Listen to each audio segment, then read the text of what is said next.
to start this end-of-the-year press conference by re-amplifying the good news that came to all Nigerians yesterday from the Office of the National Security Advisor.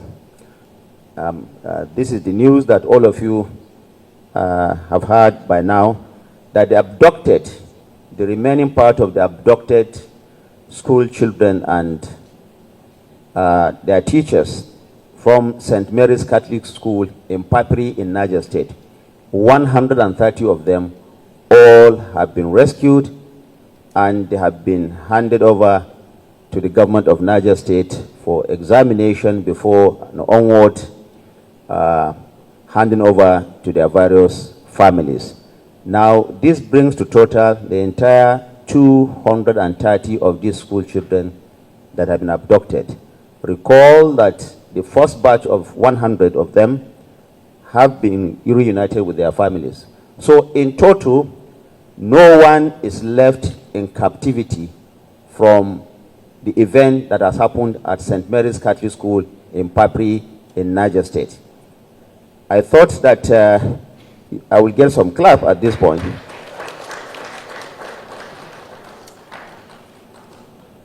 Now, also recall that the abducted people in the church in Kwara State have since been reunited with their families, and those in Kebbi State have also been reunited with their families. Now, it's a sad one. No one wants to see anybody, our school children or anybody for that matter, being abducted in any part of this country.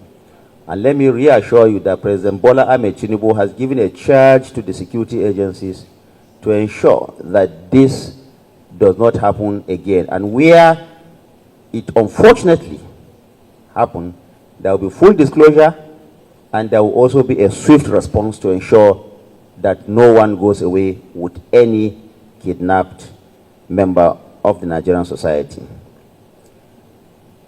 In this jail season, the federal government emphasizes with the parents of the pupils for the anguish that this abduction has caused them, and wishes them a pleasant family reunion, a good healing process, and compliments of the season, and Merry Christmas to all of them. I stand before you today, like I said earlier, on the directive of His Excellency President Bola Ahmed Tinubu, to review the outgoing year, account for the trust you placed in this administration, and to present an unequivocal blueprint for the year ahead. Let me present some of these highlights. And like I said, I'm going to delve into these issues, not too much grammar on them. First, our gross domestic product, that's GDP, grew by 3.98% in the third quarter of 2025, demonstrating resilient and sustained expansion in the non-oil sector. Significantly, headline inflation has now declined for 8 consecutive months to stand at 14.45% in November 2025. Food inflation, as you also know, is also on a steady downward trend. Our external reserves have strengthened to approximately $44.56 billion, providing a robust buffer that stabilizes our currency and assures international investors of the seriousness of this administration to reposition its economy. Nigeria has recorded a trade surplus also in 2025 of 6.69 trillion in the third quarter of 2025, which represents a 27.29% growth year on year. The most recent Purchasing Managers Index, what is called the PMI data, an important measure of business sentiment, indicates that Nigeria now has seen 12 consecutive months of expansion in economic activities. 12 consecutive months. On March 4, 2025, Nigeria recorded a maximum daily energy of 128.3 megawatt hours nationwide, the highest ever in the history of this country. This has happened in March of 2025. Also in the power sector, 2025 saw the kickoff of the Presidential Metering Initiative, as well as the issuance of the first bond under the Presidential Power Sector Debt Reduction Program, the single largest coordinated financial intervention in the history of the power sector in this country. Also, and this is very important, a massively oversubscribed Eurobond issuance, attracting orders amounting to a 400% increase of the target of $2.3 billion US dollars. The target was $2.3 billion. We had a 400% oversubscription of that, demonstrating a strong investor confidence in our macroeconomic reforms. Also this year, Nigeria exited the Financial Action Task Force Grey List, the FATF. Now, this reflects a sustained and coordinated reforms in combating money laundering, terrorist financing, and other financial crimes, and marking the start of a new reputational and operational chapter to our financial sector.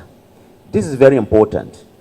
The last few years, Nigeria has been under that watch list of the Financial Action Task Force. Now, what has that done to our economy? It has limited our capacity to trade internationally, and also affected our own reputation as a country to do business with other people around the world. That is now a thing of the past. President Tinubu in 2025 has also approved the recapitalization of the Bank of Agriculture to the tune of 1.5 trillion naira. This is the biggest single boost to agricultural financing in our recent history.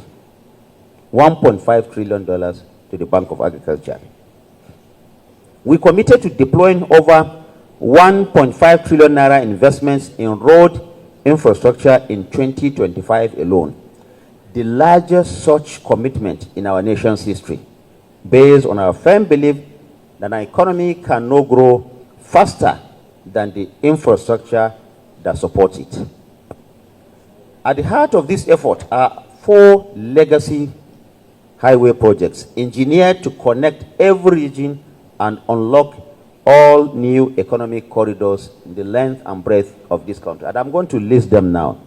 The first one is the 750-kilometer Lagos-Calabar Coastal Highway, linking our entire southern coastline. There is also the 1,068-kilometer Sokoto-Badagry Superhighway that is bridging the northwest to the southwest of this country. There is also the 477-kilometer Trans-Saharan Highway that traverses from Calabar to the FCT here. There is also the 422-kilometer Akwanga-Jos Bauchi-Gombe Expressway, integrating the north-central and the northeastern part of this country. These are not conventional roads.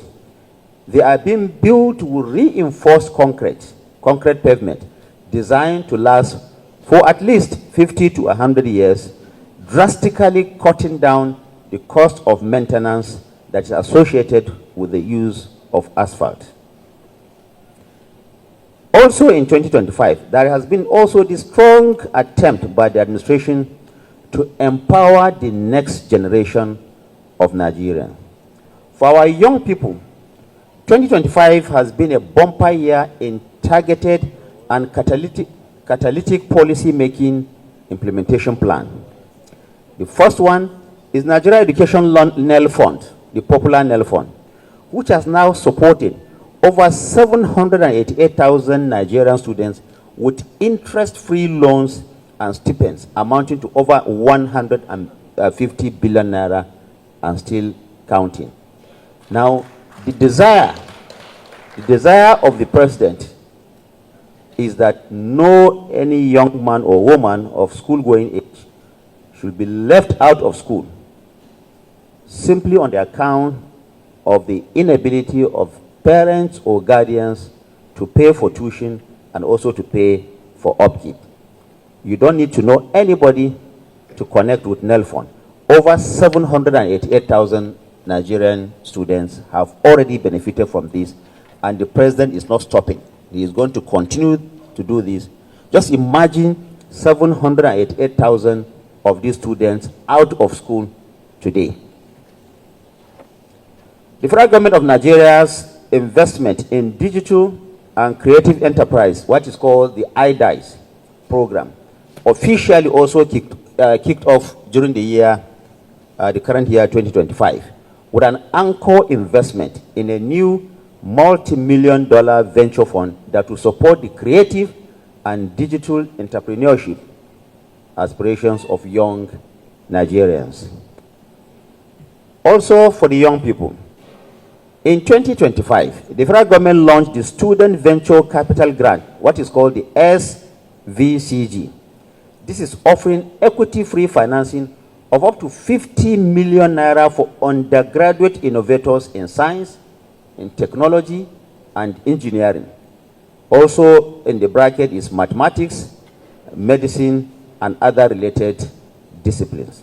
This is across all the accredited tertiary institutions around the country. With this new intervention, we are nurturing the seeds of entrepreneurship in our campuses and turning our brightest minds into job creators and not job seekers.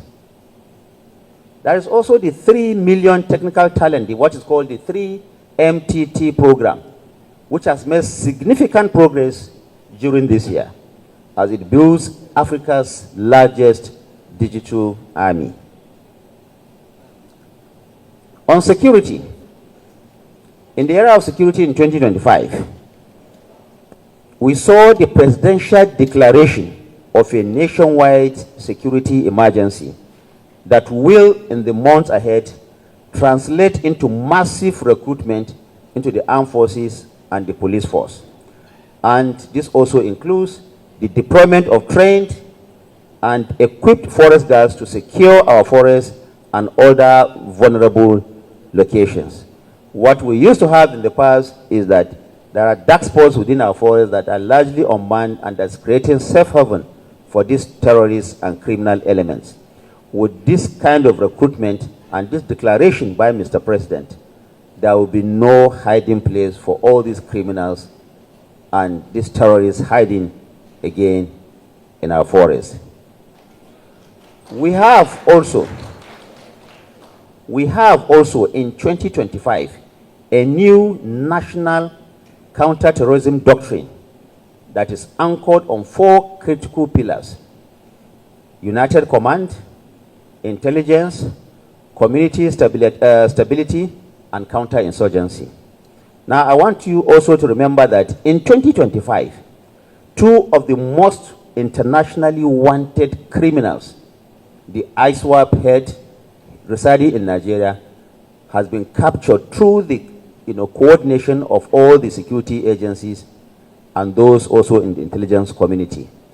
Don't forget that Abu Bara was captured a few months ago, and he was also presented to the public by the National Security Advisor and other security chiefs.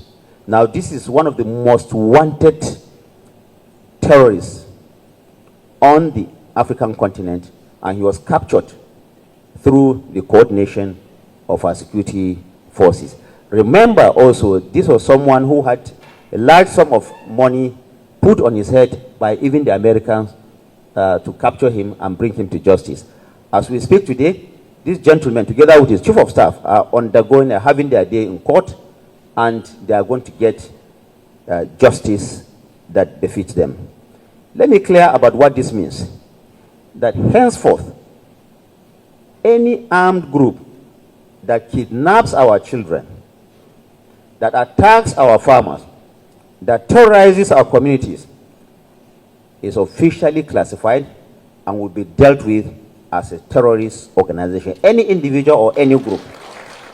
This is the declaration that Mr. President has made. Now, the era of ambiguous nomenclature is over. If you terrorize our people, whether you are a group or you are an individual, you are a terrorist and you'll be classified as such. There is no any name hiding under this again. Nigeria is also now a respected player on the global stage. And I will prove this one. In 2025, and all of you are aware of this, we navigated a very complex international diplomacy with maturity and also with principle and with dignity that Nigerians are known for. For example, the recent diplomatic spat with the United States has been largely resolved through a firm, respectful engagement culminating in a strengthened partnership between America and Nigeria. Let me say it here, that what has happened, as bad as it was, has also helped to strengthen the kind of collaboration that Nigeria is having with the United States of America, especially in the area of security, making sure that Nigerians live free of this crime and criminal elements. As a further demonstration of this, and only a few days ago, the federal government of Nigeria signed a 5-year, $5.18 billion health cooperation memorandum of understanding with the United States of America. So, for those who are thinking that Nigeria's relationship with the United States has been damaged, there is a further proof, only a few days ago, of this cooperation agreement signed between Nigeria and the United States. Now, what is in that MOU? The United States will provide $2.18 billion in grant funding, while Nigeria will contribute $3 billion. This has been described as the largest co-investment by any country to date under the America First Global Health Strategy. This will strengthen Nigeria's healthcare system, it will save lives, and it also attract investment. Now, we had some people saying that the American government was talking about only saving a particular religion in this country. What is contained in that MOU, and no particular religion was mentioned, is that there is this kind of cooperation, multi-faith cooperation amongst all Nigerians, meaning that every Nigerian is going to be a beneficiary of this arrangement. Indeed, Nigeria is no longer on the sidelines. We are confident. We are a confident and strategic partner on the global stage, defending our national interest and attracting beneficial partnerships. Just last month, we regained our Category C seat on the International Maritime Organization IMA Council for the 2026-2027 biennium. It is a celebrated welcome back following a 14-year absence. Also in 2025, various Nigerians assumed significant international positions across various sectors, including the chairperson of the Council of the World Customs Organization, the executive director of the World Health Organization's Health Emergencies Program, and the vice chair of the International Telecommunications Union, the ITU Council, and also the vice president of the International Association for Ports and Harbors in Tokyo. Additionally, this year, 2025, we secured the hosting rights for the Creative African Nexus, what is called the CANEX 2026, and the Intra-African Trade Fair, IATF 2027, one of the largest trade gatherings on the African continent. So, where are those who are saying that Nigeria is losing its position on the international stage? Nigeria is not losing. Nigeria is actually gaining its seat back on the international stage, on the international table, across various sectors. In 2026, again, our newly appointed ambassadors will take up their post in their countries of assignment. Of course, their clearance and confirmation has just been made by the National Assembly. This is strengthening our bilateral relations and advancing our visibility and strategic engagement in the global community. Before this time, we have had cries and complaints and agitations for ambassadors to be put on their post. President Bola Ahmed Tinubu has fulfilled that. And for the remaining part, that will be carried out in 2026. In the media and information and communication space, and this is the one that should interest you, ladies and gentlemen here. This year, Nigeria secured the hosting rights for both the 2026 World Public Relations Forum and the 2026 African Public Relations Association's Conference. Now, this is a gathering of all the leaders from around the world in the public relations and communication space. All of them have agreed through the effort of the Federal Ministry of Information and National Orientation, the Nigerian Institute of Public Relations, and other government, the Ministry of Foreign Affairs and other government agencies, with the active support of President Bola Ahmed Tinubu. The world will come to Nigeria again in 2026.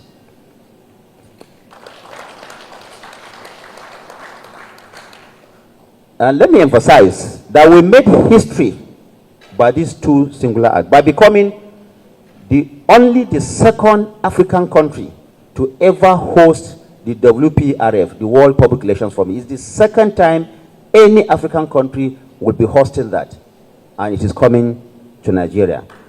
And the first ever, this is the first ever time that any country on the African continent will host both the APRA conference and the World Public Relations Forum in the same year. It has never happened before. Let me also say that we have also received official affirmation from UNESCO for the hosting right granted to Nigeria for the world's first Media Information Literacy Institute. And I'm delighted to note that the institute will officially take off from Abuja here in the first quarter of 2026. The 2026 budget, which is actually a blueprint for security and prosperity. Distinguished ladies and gentlemen, just last week, to end the year on a very high note, President Bola Ahmed Tinubu presented the 2026 appropriation bill to the National Assembly, that is aptly named Budget of Consolidation, Renewed Resilience and Shared Prosperity. At 58.18 trillion naira, this is a budget of historic ambition and focus, featuring, amongst other things, the following. One, is the largest ever capital expenditure allocation of 26.08 trillion naira for tangible infrastructure, roads, rail, power, and ports. 26.08 trillion. Two, it is the single biggest allocation of 5.41 trillion to defense and security, a direct investment in protecting lives, property and prosperity through modern equipment for our armed forces, a new national intelligence architecture, and a secure digital border surveillance system. This indicates to you that Mr. President Bola Ahmed Tinubu is putting a renewed focus on the security of lives and property of all Nigerians. And his promise is that in 2026, Nigeria is going to witness a very secure country by the grace of God. This budget, this 2026 budget that was just presented by Mr. President, is funded by very prudent assumptions. One, oil is at 64.85 barrel, $64.85 per barrel, sorry. Production is at 1.84 million barrels per day, and an exchange rate that is put at 1,400 naira. We will fund the deficit through an aggressive digitized revenue mobilization drive, ensuring that every liable entity pays its fair share without imposing unfair burden on anyone. President Tinubu has also vowed that 2026 will see a full unification of our existing budget cycles, and we will henceforth operate on a single unified budget that is backed by a single revenue cycle. This is the promise of Mr. President. This, of course, is an answer to the people who are saying we're having multiple budgets operating within the same year. That has come to an end with the budget that Mr. President has presented to the National Assembly. That budget sets the stage for a year in which the landmark new tax reform laws will go into operation. This will usher in an era of fiscal growth and a deepening of the social contract between the government and the people of Nigeria. We call for the understanding of Nigerians in this regard, as it promises to be a new era of accountability in revenue generation and government expenditure. Of course, you hear all kinds of talk related to that budget, that tax regime that is coming into effect in January of 2026. But the promise of Mr. President is that there will be accountability in revenue generation, and there will also be prudent expenditure by government to justify that reform in the first place. My conclusion is this, my dear colleagues: the journey of 2025 was one of reinforcing and strengthening the foundations of the Nigerian economy. The mission of 2026 is to raise the edifice of a secure, competitive, and prosperous Nigeria upon that. In 2025, we were reinforcing those foundations. In 2026, we are raising a solid edifice of a secure, competitive, and prosperous Nigeria on that very solid foundation. The temporary pains of reforms are yielding to permanent gains. President Tinubu's vision for Nigeria is big, his strategy is unambiguous, and his resolve is unshakable. We are consolidating stability. We are protecting our homeland. We are empowering our youth. We are building a nation where every citizen has the agency to thrive and to succeed in this country. This is the Nigeria that President Bola Ahmed Tinubu is building. Together with all of you, together with all Nigerians, there is indeed in the horizon a Nigeria that is truly on the move, a Nigeria that will be a darling for all those living outside this country. Once again, compliments of the season to all of you, my dear colleagues. Happy Christmas and the New Year ahead. I promised you that I was not going to bore you with grammar, and I think I didn't. All I did was to present to you facts. If you want to counter this, please counter us on facts, not on emotions. Nigeria is on the rise truly. Thank you.